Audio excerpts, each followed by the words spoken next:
Welcome everybody to day 6 of the 10-day Living Yoga Challenge.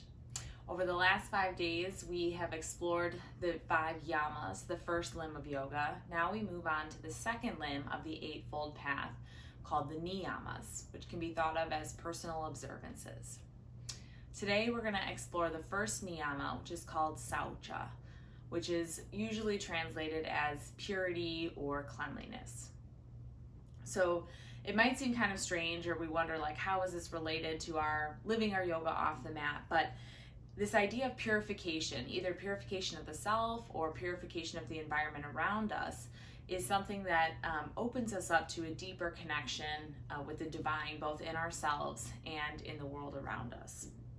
So clearing or cleaning away stagnation, impurities, negativity, clutter gives us the ability to get those distractions out of our way so that we can focus more deeply on our connection with our soul selves. So what are some different ways that the concept of saucha can play out in our daily lives? The first example that I'm going to have us all consider is that of our physical bodies, thinking about our diets.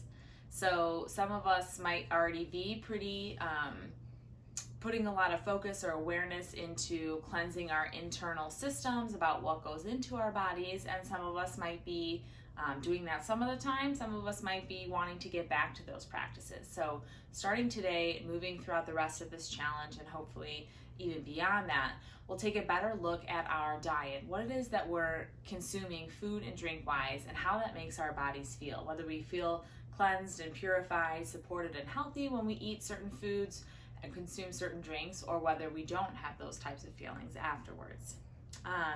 We can think about making more of our own food versus eating out. We can think about incorporating more plant-based foods into our diet.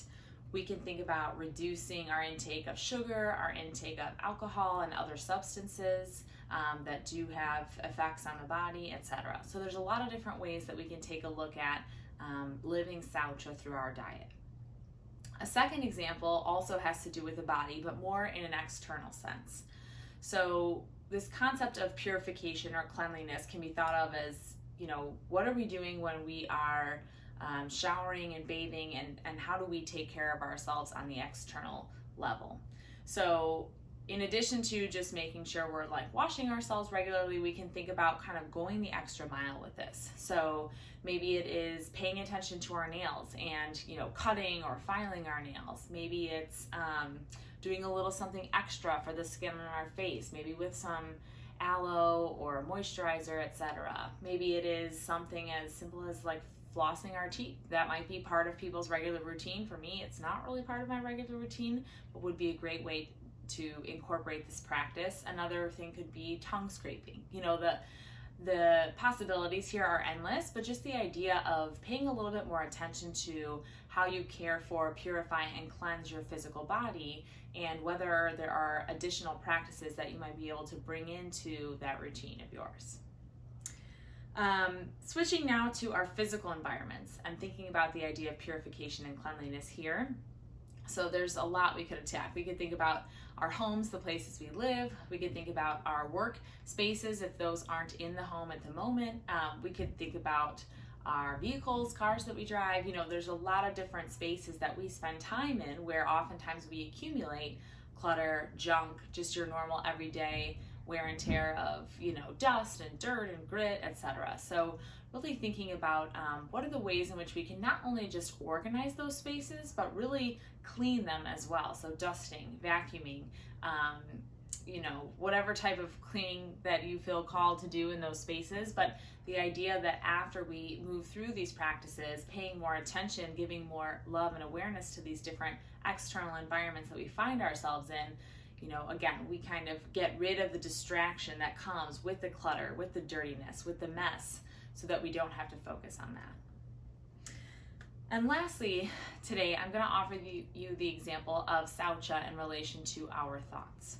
So just going along with many of the other concepts that we've talked about in this yoga challenge so far, but thinking about how can we purify our thoughts? And I really think the first step of that is practicing detachment towards our thoughts. So recognizing that when thoughts come up for you, you are not your thoughts. You know, your thoughts may trigger an emotional and or physical reaction, but can we start to just become the observer of our thoughts? And then as we step into that role of observation, I think that puts us in a better position to be able to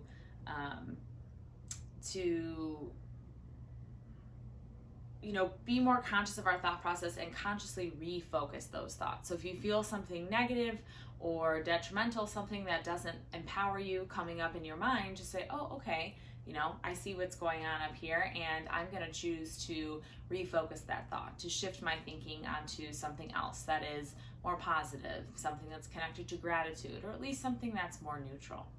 And I also think meditation can be a great tool for this. The entire practice of yoga is to help control the ups and downs, the fluctuations of the mind, if you will. So we know that meditation, along with breath work, those are some of our great practices that we can use to help us kind of get the mind under control, so to speak, so that we allow ourselves to be the observers of the thoughts that come up, and then we let those thoughts pass through as they will.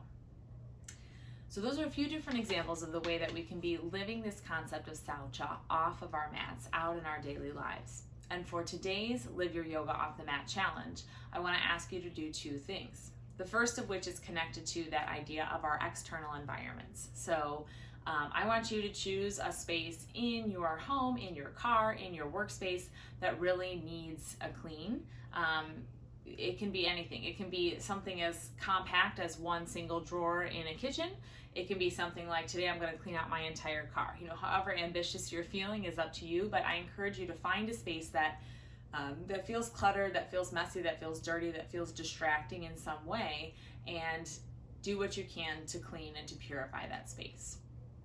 The second thing is going to be focusing on the care of our external body. So I gave you several examples just a moment ago, but I really want you to think about, when you go in to take a shower or take a bath, if you can carve out a little bit more time for yourself. I know we all have different responsibilities in our lives, but really taking the time to really wash yourself, with body wash, with soap, and to be aware and conscious and focusing on that process. Maybe it is to clean underneath your fingernails or cut your cuticles, cut your nails.